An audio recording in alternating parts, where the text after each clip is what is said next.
नमस्कार मंडळी, मी विजया उल्हास गोखले नर्मदा गृहोद्योगमध्ये आपले स्वागत.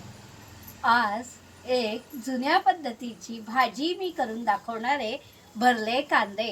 त्यासाठी मी हे 10 ते 12 कांदे सोलून मध्ये चिरून, मध्ये म्हणजे एका बाजूनी खाप अशी पाडले आणि दुसऱ्या बाजूने एक खाप पाडले, म्हणजे दोन्ही बाजूनी खापा व्यवस्थित त्यात भरलं जातं. तर सुखं खोबरं आणि दाण्याचं कूट, लसूण येतेच, त्यामुळे मी हे नर्मदा गृहोद्योगाचं लसणीची चटणी घेतली आहे, तिखट म्हणजे, म्हणून ती भरणार आहे. आणि ही कोथिंबीर, त्यात हा छोटी वाटीभर गूळ आणि चिंचेचा कोळ असं भरून घेऊया. पीठ आणि हे मोहरीसाठी तेल आणि मिसळण्याचं सामान हे घेऊन आपण आता कांदे आधी हे गरम पाणी, म्हणजे त्याला आधण म्हणतात, म्हणजे भाजीत घातलं की लगेच भाजी शिजायला मदत होते, म्हणून हे पाणी ठेवलंय. आता आपण हे सगळं लसणीचं तिखट, गूळ, कोथिंबीर आणि चिंचेचा कोळ असं भरून घेऊया कांद्यामध्ये.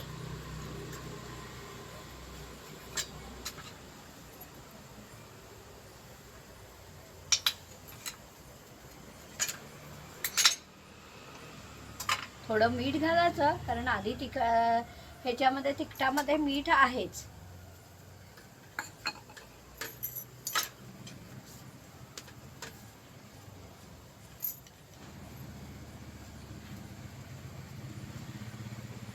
दोन्हीपैकी एका बाजूनी भरलं, कांदा छोटा आहे, असे हे छोटे कांदे, भरले कांदे करायला छान लागतात, म्हणून मी छोटे कांदे निवडले.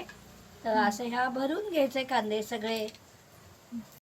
तर असे हे कांदे मी भरून घेतलेत. आता फोडणी करायची कढईत आणि कांदे फोडणीस टाकायचे.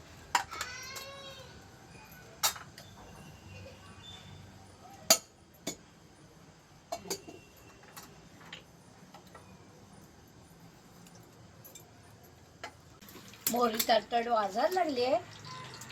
हळद, लसणीच्या तिखटात तिखट आहेच, त्यामुळे मी थोडं तिखट घालणार. हिंग आणि हा माझा नर्मदा गृहोद्योगाचा गोडा मसाला, आणि थोडे तीळ घालणार आहे, पांढरे तीळ. नंतर हे कांदे आपण फोडणीला टाकणार.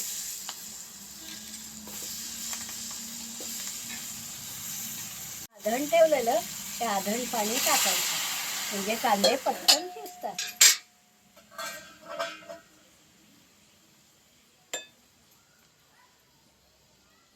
आणि याच्यावर आता आपण झाकण टाकूया.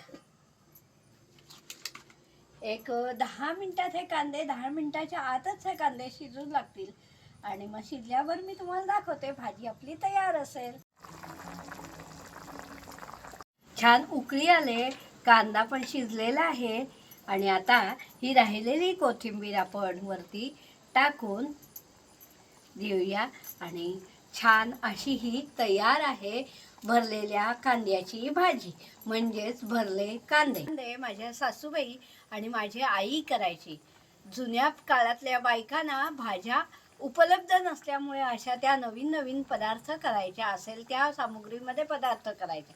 तुम्हाला ही रेसिपी कशी वाटली नक्की कमेंट करून सांगा.